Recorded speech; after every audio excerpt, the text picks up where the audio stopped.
encore, il est 8h39. Patrick Cohen. Le fin mot de l'info. Bonjour Raphaël Antoven. Bonjour Patrick, bonjour à tous. Pour avoir publié sur Twitter la capture d'écran d'une intervention télévisée de Mariam Pouchtou, la présidente voilée de l'UNEF Paris 4, assortie du commentaire à l'UNEF, la convergence des luttes est bien entamée, le politologue Laurent Bouvet, cofondateur du Printemps républicain, a été accusé de racisme, de cyberharcèlement et d'islamophobie. Oui, et bien que la jeune femme porte un hijab qui s'arrête aux épaules, Laurent Bouvet précise dans un entretien au Figaro, plus long qu'un tweet, qu'à ses yeux, le degré de couverture, je le cite, signale nettement la revendication politique qu'est l'islamisme. Or, contrairement à ce qu'il dit, on n'en sait rien. Comment peut-il déduire l'islamisme d'une tenue ? Si la jeune femme était voilée intégralement, si elle n'avait pas de visage, bon ok, mais là, de quel droit ? Si ça se trouve, elle est rock'n'roll, Mariam Pouchtou, qu'est-ce qu'on en sait ? L'habit ne fait pas le moine. Quoi qu'il en soit, comme Laurent Bouvet ne s'appuyait pas dans son commentaire sur les propos de Mariam Pouchtou, mais uniquement sur son apparence, on est ici en plein procès d'intention.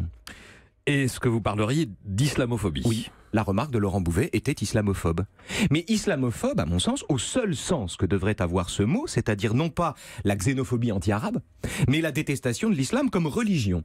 Qu'elle dise ou non le fond de ses pensées, la remarque de Laurent Bouvet sur la tenue de Mariam Pouchtou laissait entendre a priori que la pratique assidue de sa religion entrait en contradiction avec les valeurs du syndicat qu'elle représente. Et ça, incontestablement, c'est islamophobe. Donc on peut parler de racisme ? Non, c'est pas du racisme.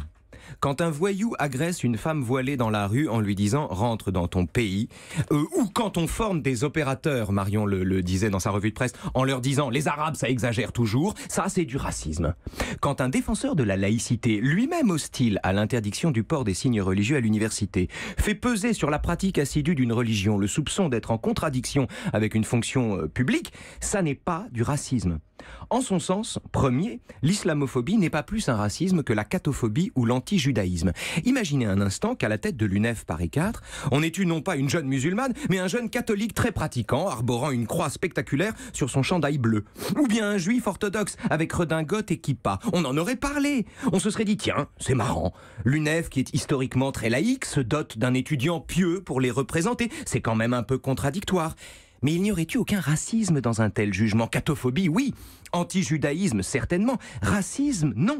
Juste un préjugé en attente d'être démenti par les faits. Or, pourquoi, quand il s'agit de l'islam, un tel préjugé relève-t-il soudain, en plus, du racisme ? Le fin mot de l'info ? La détestation d'une religion n'a rien à voir avec la haine d'un peuple. Raphaël Antoven, le fin mot de l'info. À demain. À demain. Merci à vous.